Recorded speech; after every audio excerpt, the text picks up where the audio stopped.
Welcome back to Between Rooms. I'm Elizabeth McCracken. Before I share this chapter, I want to tell you something honest. When I finished recording it, I wondered if it was vulnerable enough. I wondered if I should have started somewhere more obviously painful, the room where my brother died, the room where grief split my family into before and after, the room where loss arrived so violently that none of us really knew what to do with it. And those rooms are part of my story. I will get there. But I do not want this podcast to confuse vulnerability with devastation. Sometimes the vulnerable thing is not the worst thing that happened to us. Sometimes the vulnerable thing is admitting how badly we wanted to be seen, how hard we worked to be chosen, how much of our identity got built around being capable, impressive, useful, needed. Sometimes it is admitting that the women who shaped us did not just teach us what to become. Sometimes they taught us what we were still hungry for. This chapter I'm about to share with you is called The Mentor. It is not the most catastrophic room in my life, but it is one of the rooms where I began to understand myself. It is about influence, ambition, admiration, longing, disappointment, and the complicated ways women help each other become. And before I ask other women to sit across from me and tell the truth, I want to be clear about the kind of truth this room can hold. It can hold grief. It can hold humor. It can hold regret. It can hold gratitude. It can hold the ache of wanting someone to see us clearly. It can hold the fact that our stories are rarely clean. So, no, I am not starting with the deepest wound. I'm starting with one of the quieter ones, because sometimes those are the rooms we lived in the longest. This is Between Rooms, and this is The Mentor.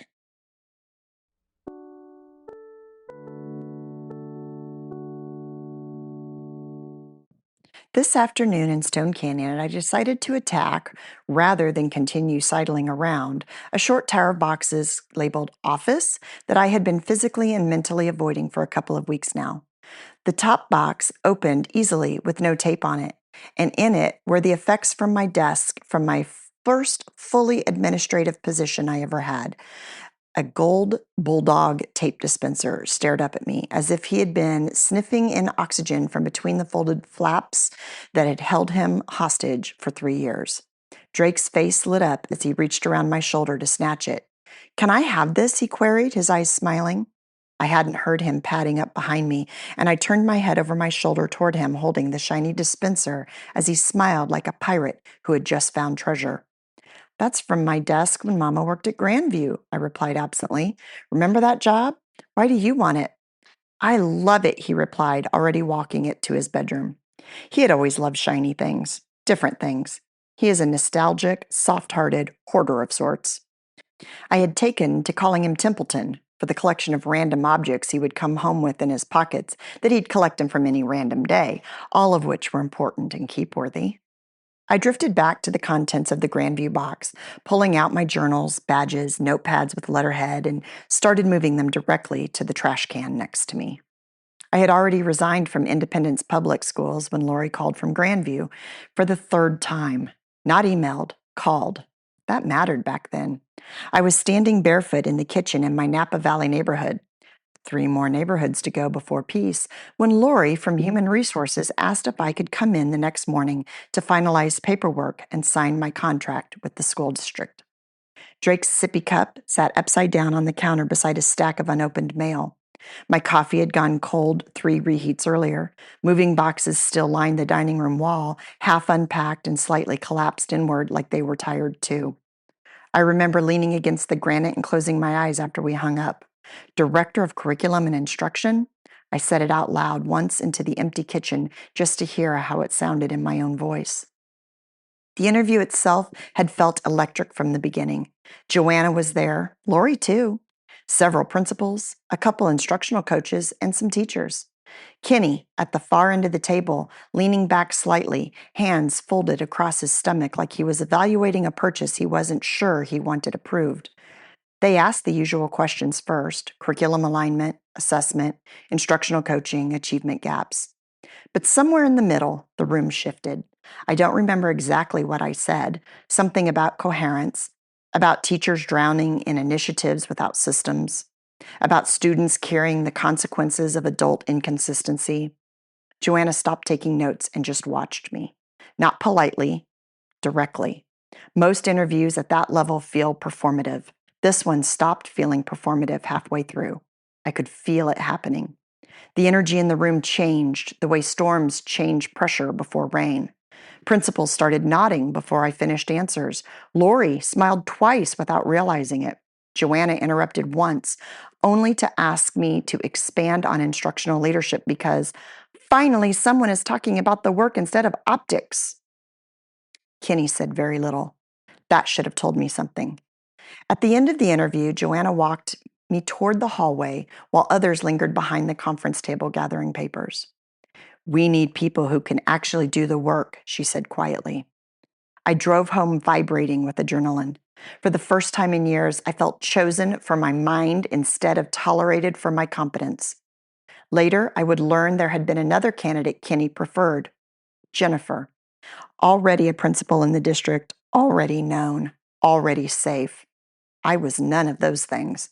I was younger than most people expected at that level, female, blunt in rooms where diplomacy functioned as currency, and I did not yet have my administration certificate completed. None of that seemed to bother Joanna. It bothered Kenny immensely. At the time, though, all I knew was that the second interview request felt strange. Laurie called the first time 2 days after the interview. Kenny would like another round of conversations, she said carefully. Would like it was casual, like it wasn't already becoming political. I remember sitting at my kitchen island after the call, fingertips pressed against the cool granite, trying to decide whether I should feel insulted or grateful. By then, I had already knew Joanna wanted me. You could feel when someone sees you professionally. It changes the air. The second interview was smaller, tighter, less conversational. Kenny led most of it this time. Questions about leadership hierarchy, questions about district relationships, questions framed politely but carrying subtext underneath them. Could I manage principals older than me? Would people follow someone without traditional administration credentials? Did I understand district culture? District culture, one of those phrases that means everything and nothing simultaneously. Joanna barely spoke during the interview, but when I answered, I could feel her watching Kenny instead of me. That detail only makes sense in hindsight. At the end, Kenny thanked me warmly enough that someone less observant might have missed the resistance entirely. But resistance has texture, and I had spent most of my life learning how to feel it before people admitted it existed. A week later, Lori called the second time. This time her voice sounded thinner. "Hi, Elizabeth. Did you lie on your application?" No greeting, no transition, just impact. My stomach dropped so fast it felt physical. I was standing in my kitchen, Napa Valley, still getting used to the echo of the open floor plan. Drake's sippy cup sat on the counter. My coffee had gone cold. If they rescinded the offer, I would be unemployed. I had already walked away from one district. I had a mortgage. I had a child. "No," I said carefully. I did not lie. There was a long pause, long enough to feel strategic. "There's concern you don't have your administration certification." "You have my application on the screen in front of you," I said, "and you sat in on my interview." I was clear about that. I even stated that I would be starting my administration degree in August. Silence again. It wasn't confusion. It felt like calculation. For a split second, the old instinct flared. Explain more, soften, reassure, make it easy for her. But I didn't. "I've been transparent from the beginning," I said evenly. When we hung up, I stood there longer than necessary, terrified, annoyed, and aware. Something was off. I didn't yet understand the ecosystem I had stepped into, but I understood this: I was not going to shrink. I walked into the central office building with my badge clipped to my blazer, my name printed neatly beneath the district logo, Director of Curriculum and Instruction. There was a small brass plate on my office door. I ran my thumb across the raised letters the first morning before unlocking it. Inside, binders were stacked on my desk. Curriculum audits, pacing guides, data reports, problems waiting to be solved. That felt familiar. My mom stayed on to help with Drake. Maybe she also stayed because she didn't want to go back to Nashville. Maybe we were both delaying something. She sat at the Napa Valley kitchen table in the afternoons helping Drake trace letters or teaching him to play Go Fish. The late light came through the windows and hit the granite counters just right. There were crayons scattered everywhere. My laptop open at the end of the dining room table. Dinner simmering. Work stretched me. Motherhood grounded me. The house held us. For the first time in years, nothing felt provisional. The Napa Valley house had light in a way my other homes hadn't. Late afternoon sun poured through the back window and turned the hardwoods a honey color. The ceilings were high enough that sound floated instead of collided. It didn't echo with tension, it echoed with life. I had the garage floor sealed, and it gleamed in the sunlight when we would head outside to play in the driveway. A brand new Jeep Rubicon, mojito green, sat atop the high polished sheen, and I knew I had finally arrived. It was the first brand new vehicle I had ever owned. I had just taken my almost 15-year-old Wrangler in for an oil change when the general manager at the dealership walked over to me and said he had a Jeep that would match my boss babe personality perfectly. He had a porter bring it around, and I was speechless. I had gone in for routine maintenance and drove home with a prize. Drake's electric Jeep sat plugged in beside mine in the garage. Same color, same boxy shape. When he drove it down the driveway the first time, gripping the tiny steering wheel with serious concentration, I laughed so hard I had to lean against the mailbox. Within weeks, the other neighborhood kids had their own miniature cars, pink convertibles, plastic pickup trucks, little ATVs. In the evenings, they would circle the cul-de-sac like a parade of toddler ambition while we parents sat in lawn chairs at the end of my driveway. Someone always brought beer. Someone always had a story. The sun would sink slowly behind the trees, and the kids would resist going inside long past dusk. For the first time in my adult life, I wasn't scanning for danger. I was present. In Napa, Renee would sit at my kitchen counter and not try to fix me. Our boys ran through the backyard, Drake and Hudson inseparable, and her husband Hunter moved through the house like steady weather. No drama, no analysis, just presence. She never told me to leave anyone or anywhere, never told me to stay either. She would refill my glass and say, "You'll know." That was it. Some friendships are intensity. Renee was rhythm. Summer meant the neighborhood pool. Drake in arm floaties shrieking when someone splashed him. I'd sit with my feet in the water, sunscreen streaked across my shoulders, talking with women who didn't know my past, only my present. We weren't comparing wounds, we were comparing preschools, vacation plans, soccer signups, normal conversations, the kind I had watched other women have for years and wondered if I would ever get there. Evenings in Napa Valley held their own rhythm. The light would thin out slowly, turning everything amber. Lawn sprinklers ticking in the background, someone's grill still smoking. The air warm enough to sit in without flinching. Drake believed the ice cream truck was the go-to-bed bus. I had told him that years earlier in the summer, when the sun stayed up too long, a special truck drove around playing music to tell children it was time to go to sleep. It felt logical to him. The music meant bedtime. He never questioned it. The first time the ice cream truck came through our new neighborhood, the music drifted down the cul-de-sac, and all the other kids started screaming, "Ice cream! Ice cream!" They scattered toward their houses, yelling for dollars.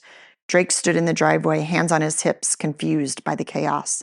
"Hey, guys," he shouted, "it's time to go to bed." The other kids didn't even slow down. Then he turned to me, eyes wide. "Mom, did you know the go-to-bed truck has ice cream?" I widened my eyes dramatically. "What? When did that start?" The other parents were laughing so hard they bent over their lawn chairs. "You're a genius," one of them said. "I'm stealing that." "Too late," I said. "It's ruined now." When he realized the truth, he didn't crumble. He recalibrated. "So it's the go-to-bed bus with ice cream?" he asked carefully, testing the theory. I nodded solemnly. Apparently, bedtime comes with benefits. He thought about that for a moment, then shrugged and ran back toward the other kids. The mythology adjusted. We adjusted with it. That's how it was that year. When things shifted, we shifted together. No panic, no bracing, just adaptation. We were a good team. That night, sitting in the driveway with beer sweating in my hand and children racing plastic cars in the fading light, I remember thinking, this is normal. Not perfect, not curated, just normal. And I didn't feel like I was faking it. Part of me kept scanning for the catch and finding none. I enrolled Drake in the best preschool I could. I loved it there. Drake's preschool uniform was navy and white, always slightly untucked by pickup. Tiny polo shirt, shorts with elastic waist. His backpack was almost as big as he was. He insisted on carrying it himself. On his first day, he held my hand walking into the building, then let it go without hesitation. He didn't look back. That felt like a victory. At the end of every day, he'd come running toward me with paint on his hands and stories spilling out faster than I could follow. Some nights, instead of going straight home, we would stop at a restaurant. Not because I didn't want to cook, but because the sound of living, cabinets closing, laughter bouncing off walls, toy cars skidding across floors, had started to grate against my mom's nerves. She never complained, but I could see it in the way she pressed her fingers to her temples. So we'd linger at booths with laminated menus.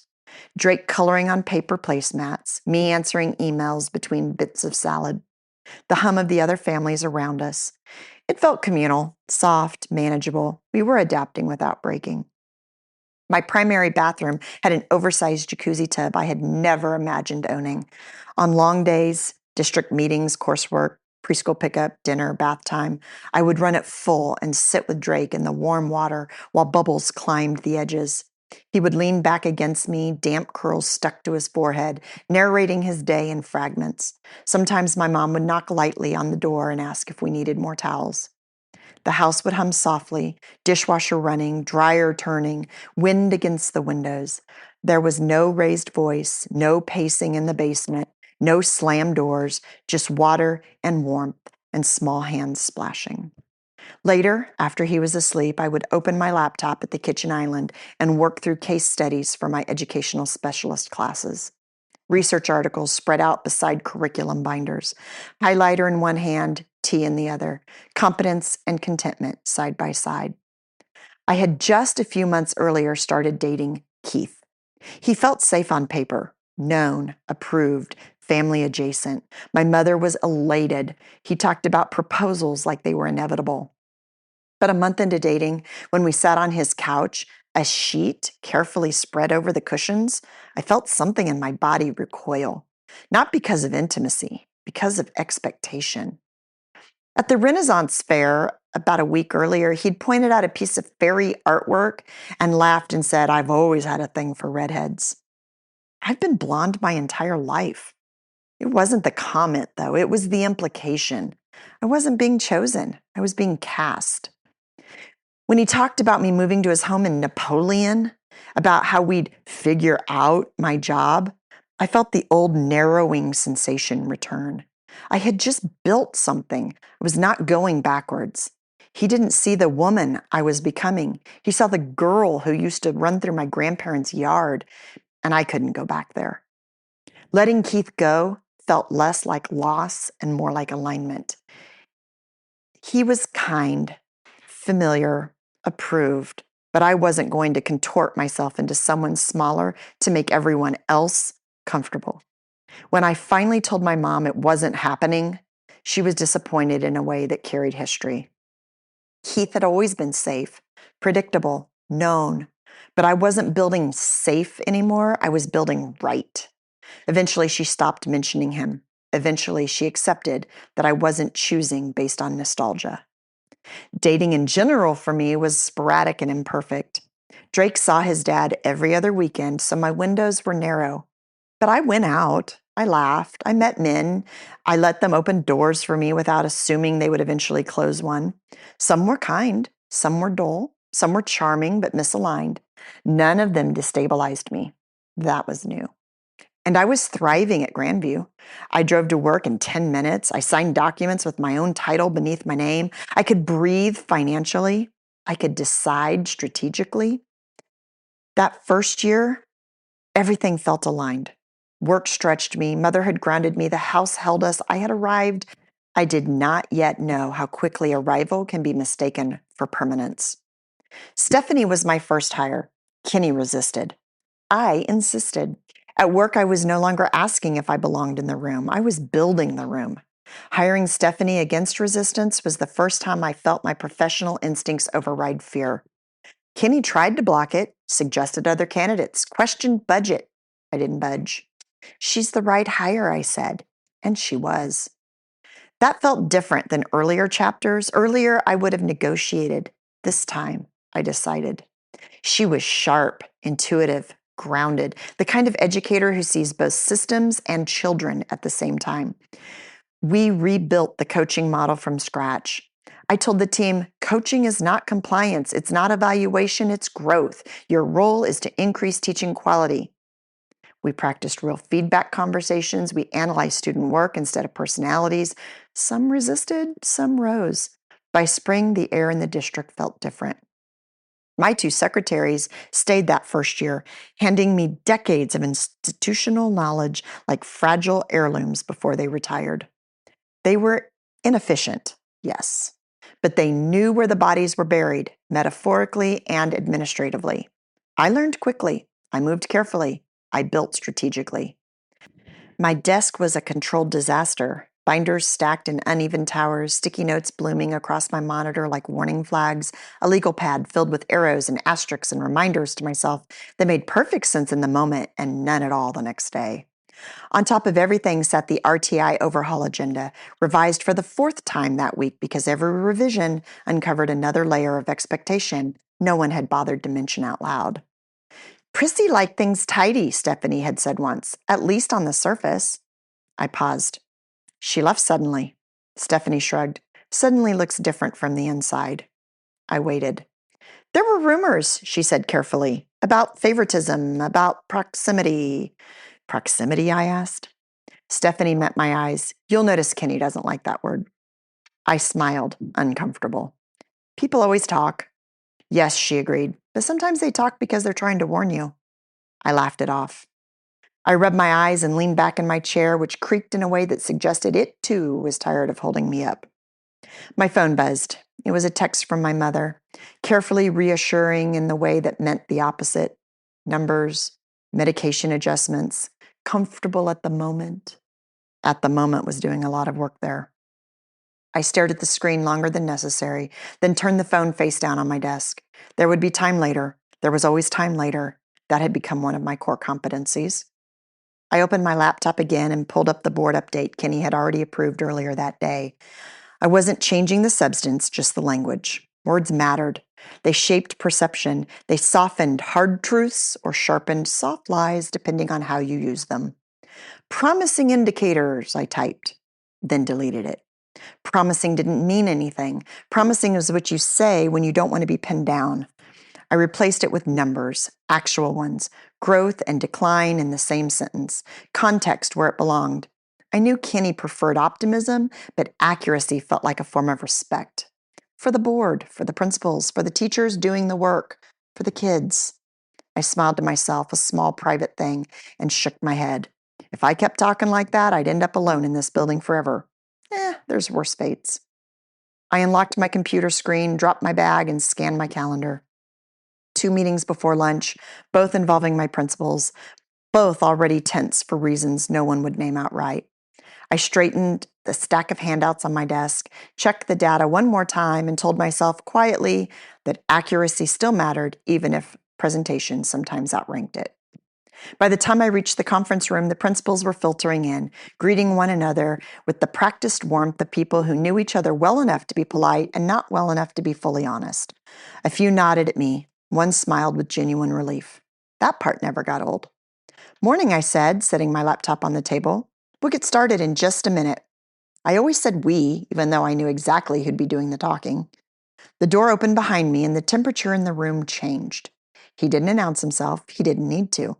Conversations paused mid-sentence. Chairs shifted. Someone laughed a little too loudly at something that hadn't been funny a moment before. Kenny walked in like the room belonged to him. Not arrogantly, not possessively, just with the ease of someone who never questioned whether he was welcome. He looked exactly like the kind of man people trusted without knowing why. Tall, impeccably dressed, hair just imperfect enough to feel intentional. His smile landed easily, generously, as if he were letting each person in on a private joke they were lucky to be included in. "Good morning," he said, warm and unhurried. "I hope everyone found parking." A ripple of chuckles followed, grateful and automatic. He greeted people by name as he moved around the table, hand on a shoulder here, a quiet aside there. He remembered details, asked about a sick parent, congratulated someone on a recent award. Watching him was like watching someone conduct an orchestra without lifting a baton. When his eyes landed on me, he smiled in a way that felt practiced, but not insincere. "Elizabeth," he said, "ready when you are." I nodded. "Always." That was true, or at least it had been. I launched into the data review, careful to keep my tone steady and my language precise. I walked them through trends, flagged areas of growth and concern, named the gaps without softening them. When I sensed the room tightening, I added context, how much ground teachers were covering, where supports were already making a difference.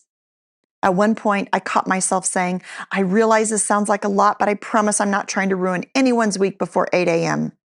A few principals laughed. One visibly relaxed. Humor worked like that, downward, sideways. It made space. I didn't look at Kenny when I said it. I didn't need to. He leaned back in his chair, listening, fingers steepled loosely, expression open. When I finished, he nodded thoughtfully, like we were collaborators arriving at the same conclusion from different directions. "Thank you," he said. "That's a helpful overview." Helpful. Not sharp, not necessary, helpful. He leaned forward slightly, hands resting on the table. "What I'm hearing is that we're making progress, but we need to be mindful of how we communicate it.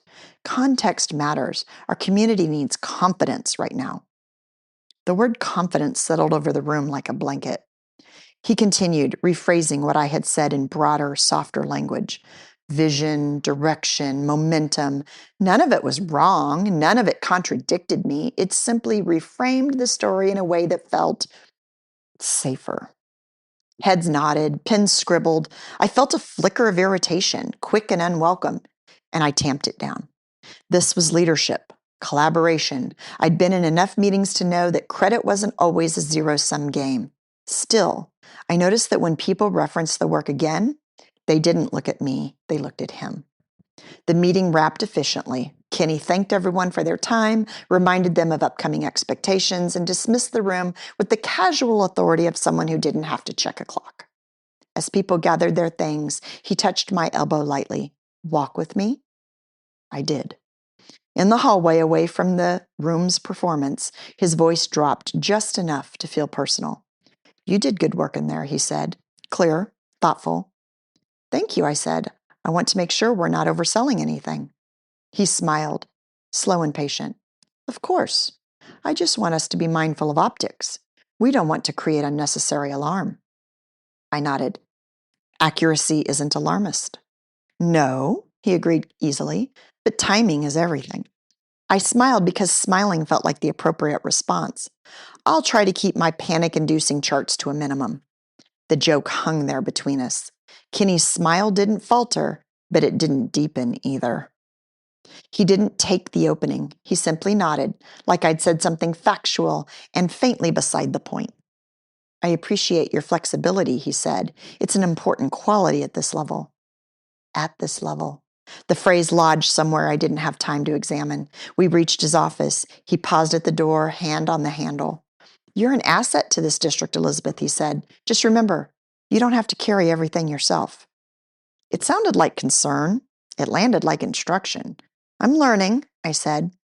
"We are rebuilding trust," Kenny said, leaning casually against his office door, "after distractions." I nodded. "I understand." I didn't. "Prissy's tenure," he continued smoothly, "blurred lines." My stomach tightened. "Professionally?" "Personally," he corrected, "and the district paid for it." I hesitated. I've reviewed the curriculum materials. Some things were underdeveloped.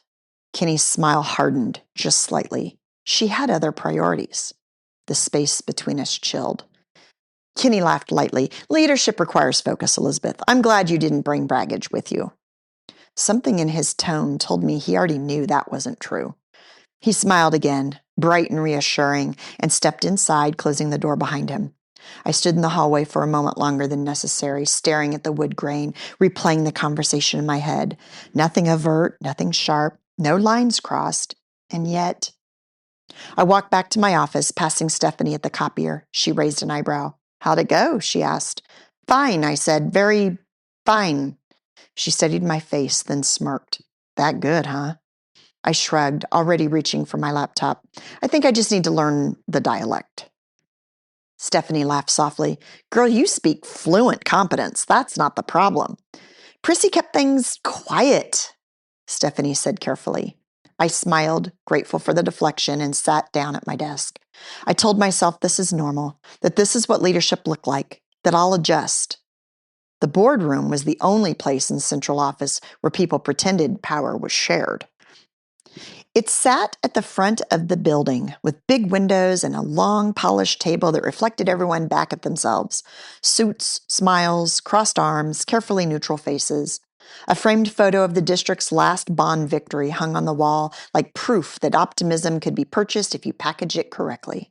Someone had put out bottled water and a bowl of mints. The mints never got eaten. The water always did. Board meetings weren't my favorite. Not because I didn't respect the work. Board members took plenty of heat for decisions most people didn't even understand. But because the meetings lived in a strange space between performance and reality. Half the room was there for governance. The other half was there to be seen being governed. I sat along the side wall with a binder in my lap, not at the table, because that's not how that worked. Directors don't sit at the board table unless they're presenting. And even then, you don't take up more space than necessary. You were there to provide information. You were not there to have a presence. Kenny, of course, had a presence before he even walked in.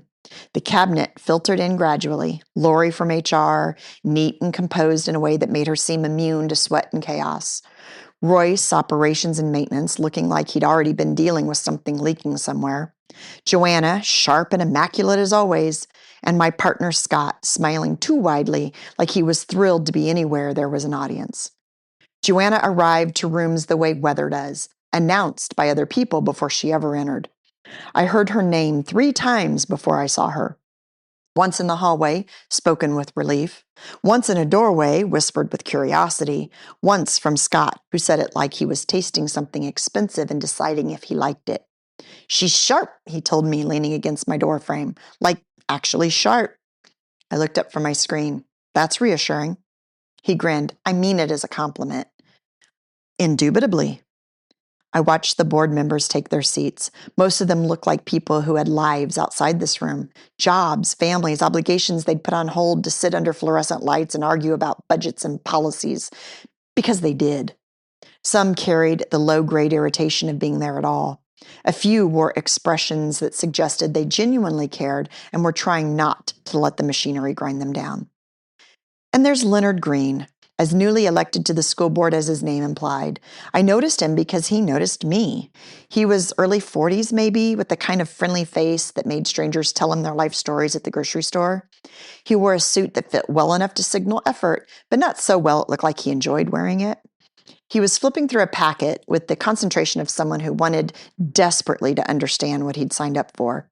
And then his eyes lifted and landed on me. It wasn't subtle. It wasn't creepy. It was worse. It was sincere. He brightened like he'd found something familiar in a room full of formalities. He smiled, quick and open, and gave me a small wave that looked like it belonged at a high school football game. I froze for half a beat, then lifted my hand in a polite half wave back because I was not going to be the person who made board members feel awkward, not on purpose. Stephanie would have called that one of my character defects. Leonard turned to the board member beside him and said something I couldn't hear. The other board member glanced at me, then back at him and shrugged, like this is not the strangest thing he'd seen at public service. Kenny walked in right on time. The room oriented around him immediately.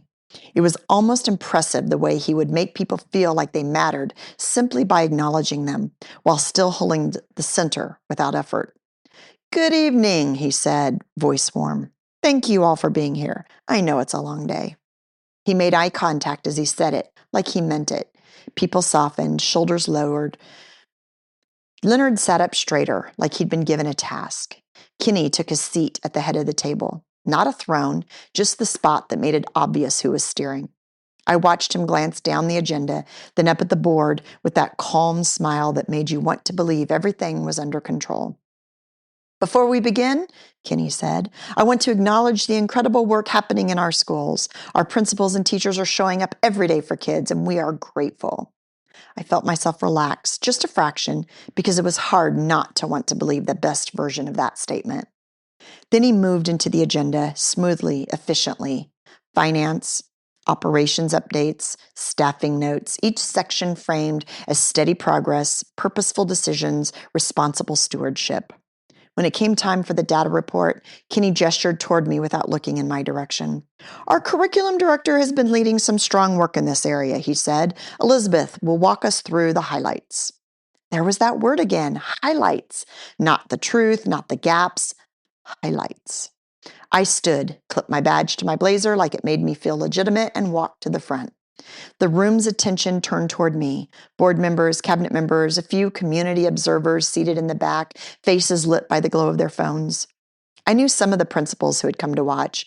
They sat tight, eyes alert, as if this were not a meeting but a weather report. I pulled up my slides, took a breath, and started. I gave them numbers, trends, context. I did what I always did, clear, accurate, careful. I tried to walk the line between alarm and honesty. About 5 minutes in, I realized Leonard was watching me like I was the only person in the room, not in a threatening way, in a hopeful way, like I might be the one who could make this make sense. I made the mistake of meeting his eyes. He smiled at me, small and encouraging, as if we were on the same team. I returned the smallest possible smile, then looked back at my slide because I was not going to get emotionally entangled in a board meeting. I had enough problems. When I finished, Kenny spoke again immediately, stepping up into the space I'd created. "Thank you, Elizabeth," he said, turning to the board. "As you can see, we're moving in the right direction. Our team is aligned, and we have a clear plan." Aligned. I didn't look at my boss, Joanna, the one who had hired me against Kenny's best efforts, but I could feel her presence like a blade. Scott was nodding enthusiastically as if alignment were the achievement rather than just a word. Leonard cleared his throat. It wasn't loud, but the sound cut through the room because it was so earnest. Kenny turned toward him with a smile that looked generous. "Yes, Leonard?" Leonard's ears turned pink. He glanced down at his packet, then up again. "Yeah, thanks," he said. That was helpful." He looked at me again, just for a second, then back at Kenny. "I have a question about the..." He flipped a page, searching. "The variance here. On the budget line for," he squinted, "enhanced learning supports, this number looks higher than what we approved last cycle." The room went very still. Not frozen, not panicked, just attentive, like a dog hearing a sound outside. Kenny didn't blink. He leaned forward slightly, hands folding together on the table. "That's a great question," he said smoothly, "and I appreciate your attention to detail." Leonard straightened as if he'd been praised by a teacher. Kenny continued, "What you're seeing is the result of our strategic investment in student supports. We've had to be responsive to the needs as they arrive, and we've done so responsibly within the parameters of our overall budget." It was a beautiful answer, warm, confident, specific enough to sound real, vague enough to be uncheckable. Kenny turned the conversation gently toward the next item on the agenda, and the room followed like it always did. The meeting itself was efficient. Kenny set the tone, confident, reassuring, careful to frame Joanna's arrival as an exciting next step rather than an intervention. Lori nodded at the right moments. Royce spoke when buildings were mentioned. Scott contributed eagerly as if auditioning. Joanna listened. She asked questions that cut through layers without raising her voice. She didn't waste words. When she spoke, the room adjusted to her frequency. I found myself leaning in, not physically, but mentally. She named things I'd been circling for months but hadn't yet found the language for. She didn't soften the district's problems or dramatize them. She treated them like facts. It was intoxicating. After the meeting, as people filtered out, Joanna gestured toward the hallway. "Walk with me," she said. It wasn't a request. We moved down the corridor together, heels clicking in sync, past offices where heads lifted discreetly as we passed. I was suddenly aware of how closely people watched her, how quickly she drew focus without trying. "I thoroughly enjoyed your presentation to the board, and I've been reading everything you sent," Joanna said, already sitting down next to me after the meeting. "Your analysis is solid, refreshingly so." The compliment landed cleanly. I felt myself straighten, just a fraction. When the superintendent mentioned my name in front of the board, I felt it physically, heat rising in my neck, something electric under my ribs. I told myself it was about the students. It was. It was also about being seen. "Thank you," I said. "We've got a lot to build upon." She smiled then, not warm, not cold, but incisive. "That's what they hired me for." "You're younger looking than most people at this level," she continued casually. "Not too young, but your baby face." I laughed because that was my reflex. "I get that a lot. Occupational hazard." She glanced at me. "Don't do that." "Do what?" "Diminish yourself to make other people comfortable." The words hit harder than I expected.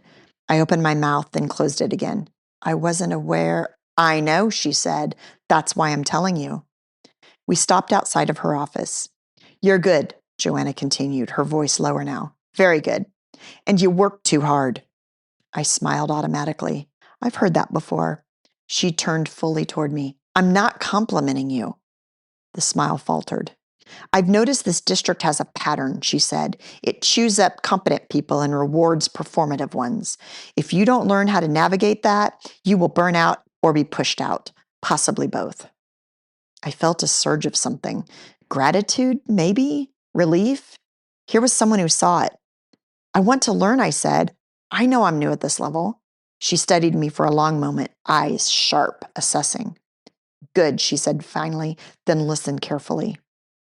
She stepped closer, not into my space, but close enough to signal seriousness.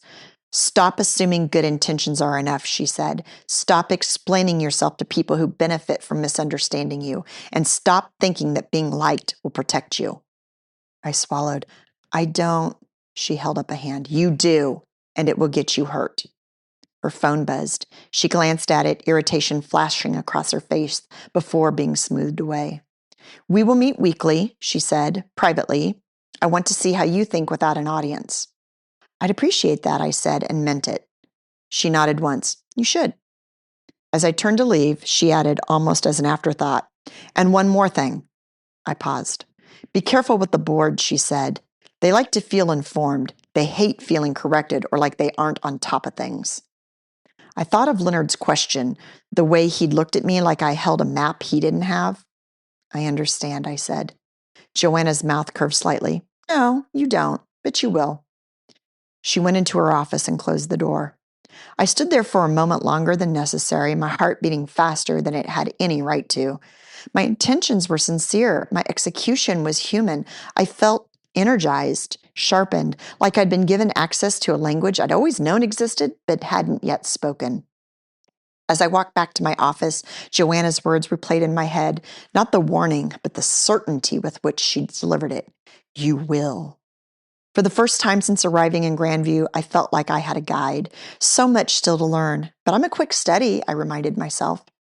At a principals meeting in October, one of the elementary principals raised her hand and said carefully, "Just to clarify, when you said that we would be cleaning up some inconsistencies from previous leadership, what exactly did you mean?" I blinked. "I don't remember saying it that way," I said. She shrugged. That's how it was shared." Shared? That winter, distortion wasn't just a workplace event. It lived in my house, too. The first time my mom collapsed, it happened downstairs, halfway between the bathroom and the couch, like her body had changed its mind mid-step. I heard it before I saw it, a dull, wet sound against the wall. When I rounded the corner, she was on the floor, blood on her face, blood on the baseboards, a smear across the hardwoods, like someone had dragged a paintbrush through rust. The smell hit next, iron, and something sour underneath it that made my throat tighten. Mom, my voice sounded far away. She tried to speak, but it came out wrong, like her mouth couldn't coordinate with the lie she was still trying to tell. I dropped to my knees. The hardwood was cold through my jeans. My phone slid out of my hand once and skittered away, screen lighting up and going dark again like it couldn't decide if it should help. My hands moved on instinct, paper towels, pressure, breath. I kept saying, "Stay with me," like I was talking to a student who'd fallen on the playground, like calm could make a body obey. Later, when I called my dad, he sounded irritated at being asked to be real. "She says she's fine," he said, like the word could clean blood off wood. I stared at the stain and thought, this isn't that I feel like a child again. It's worse. I'm the only adult in the room. Across the table, two other principals avoided eye contact. One shifted in his chair. "I said we were aligning practices," I replied evenly, "not cleaning up anyone or anything." She nodded, satisfied enough to move on.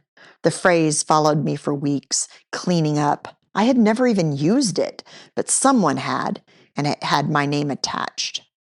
By January, I had stopped trying to survive and started trying to build. Math was first. I assembled a K-12 team, teachers, coaches, building administrators, special service leaders. We took over the largest meeting room in the district office. I printed every Missouri Learning Standard for math at every grade level, every course, and taped them to the walls. Posters wrapped the room, kindergarten to algebra 2, the Missouri performance level indicators highlighted in neon, post-it notes layered over language that needed tightening. Markers squeaking, conversations overlapping. It looked chaotic. It was strategic. We reviewed what we'd been labeled priority standards under the previous administration. We compared them against vertical alignment. We asked hard questions. Does this prepare them for the next level? Is it equitable? Is it coherent? By day 3, the room felt alive. Teachers were arguing in good ways. Coaches were cross-referencing. We were rebuilding from the spine up. By day 5, we had a vertically aligned progression that made sense, clean, intentional, guaranteed access to learning. I was exhausted. When everyone left on the final afternoon, I sat alone in the room. My feet hurt. My voice was raw. I scrolled through my phone at the photos I had taken. Posters wallpapered with highlighter, teachers clustered around standards, sticky notes like confetti. I tweeted about it. Proud hashtags, collaborative leadership, equity in action. I felt jubilant. Not ego, not dominance, pride. We had entered a new phase. Kenny walked in and sat down on the edge of the long table near me. "How do you think it went?" he asked casually. I smiled. It was incredible. The team really stepped up. The vertical alignment is so much tighter now. This is going to change outcomes. He nodded slowly. Then something shifted. He turned his knees toward me, closed the distance, squared his shoulders. His finger rose and stopped inches from my nose. "You may know more about curriculum than I do," he said evenly, "but I know more about leadership than you do, and don't you ever forget it." For a second, I didn't understand what was happening. The room was still covered in standards. The work was still glowing in my mind. The team had just left proud, and suddenly I was being corrected. I felt it physically, like something pressed down on my shoulders. Confusion first, then fear. If he didn't want me there, he could make this very difficult. I had already resigned from one district. I had a mortgage. I had a child. I had started on an administrative program I now had to finish. I felt small, reduced, not because I believed I wasn't qualified, but because I understood in that moment that competence was not the currency being exchanged. This was about hierarchy, and I had just disrupted it. He was trying to remind me who held the room. I had never needed reminding before. He left the room. I didn't move. The posters still on the walls, kindergarten fractions next to algebraic reasoning, highlighter everywhere, evidence of a week of collaboration. My feet were still propped on the chair in front of me. I just sat there, stunned. I replayed the last 10 minutes in my head. What did I say? Where did it shift? Was I arrogant? Did I overstep? Was the tweet too much? Did I use the wrong word? I walked through the conversation like it was game film, trying to find the foul, trying to understand how celebration turned into reprimand. That's when I went to Scott. Scott knew the history. He was close to Kinney, close to Prissy. He understood the ecosystem. When I told him what happened, he didn't look surprised. You bruised his pride, he said. That's when it clicked. It was about legacy. In 1 week, without knowing it, I had dismantled years of work Kinney and Prissy had built and labeled exemplary. I hadn't meant to. I wasn't attacking. I was improving, and improvement in that room had consequences. I thought that was the hard part. I was wrong. I hadn't attacked him. I hadn't schemed. I hadn't tried to erase anything. I had simply done the work the way it should have been done, aligned, intentional, equitable. And even now, years later, when I think about that week, the walls covered in standards, the teachers arguing passionately about vertical coherence, the exhaustion in my bones, I don't feel regret. I feel proud. It was good work, hard work, correct work, the kind that improves classrooms long after egos fade. I did a lot of great things in those 5 years. That week was one of them. And if it bruised someone's pride, that wasn't my failure. That was the cost of progress. By the time I got home that night, I was ready for a stiff drink. Some nights I poured wine before I took my heels off. The cork would come out before the garage door fully closed.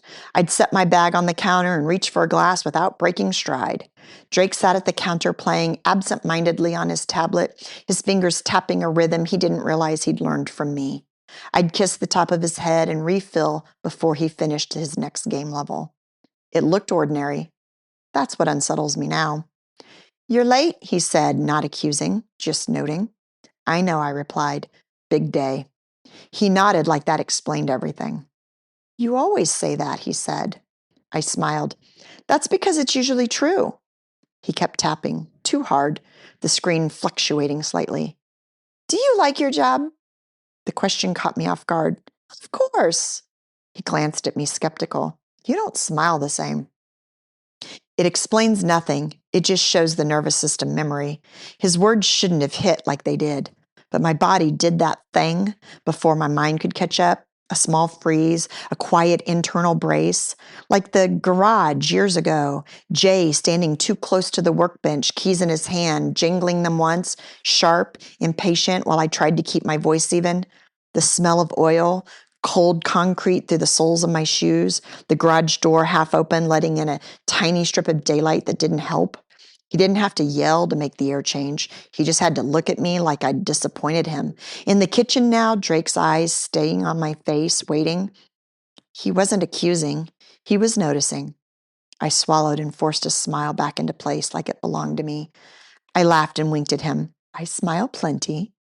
"Not like you used to," he said, then shrugged. "It's fine."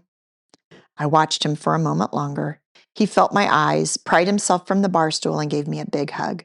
I exhaled for what felt like the first time today, my face buried in his hair, and put my lips planting kisses on his head. That first year in Napa Valley was not perfect, but it was aligned. Drake was thriving. My mother and I were mending something that had been long broken. I was leading without apology, studying at night, building instead of surviving. I was tired, but I wasn't bracing. For the first time in my adult life, I felt safe inside the life I had built. I believed competence would be enough. I believed good work would speak for itself. I believed arrival meant permanence. I didn't yet understand how naive that was. After that first week in the math room, I became more careful. Not less committed, not less prepared, more measured. I refined my board presentations, pre-edited phrasing, softened declarative statements. Where I once said, "This is what needs to happen," I began saying, "A possible next step." It wasn't fear exactly, it was calibration. I was learning the ecosystem. But calibration comes with a cost. When you measure every word, you lose a bit of ease, and ease is often mistaken for confidence. In October of 2019, I finally let myself decorate my home. For well over a year, I had been too busy surviving classes, curriculum audits, preschool pickups, caregiving to hang art. That night in October, after Drake was asleep, I'd opened the boxes I'd ignored for over a year. Frames, mirrors, warm toned lamps, canvas prints. I measured, hammered, stepped back. The house looked finished. Not staged, not aspirational, settled. I posted a photo about it on Facebook. I let myself believe it would stay that way. I let myself relax. That first time she collapsed, it was blood and feces downstairs. She had tried to stand up to use the restroom. The hardwood I had just polished gleamed under her body like it didn't know what to do with blood. The smell of iron filled the stairwell. Her nose crooked, her nightgown soaked through. I dropped to my knees. The wood was cold. I knelt in it. My phone slipped from my hand and clattered against the baseboard before I could dial. Mom, I had said too loudly. She blinked at me like I had startled her. I called my dad. She says she's fine, he said. I looked down at the blood on my hands. She's not fine, I said. You need to either come help me with her or take her back so she can get the help she needs. Silence. Well, he replied finally, do what you think is best. The house hummed behind me. Dishwasher running, refrigerator cycling, Drake upstairs unaware. I pressed my palm against the hardwood to steady myself. It wasn't like I was a child again. It was worse. I was the only adult in the room.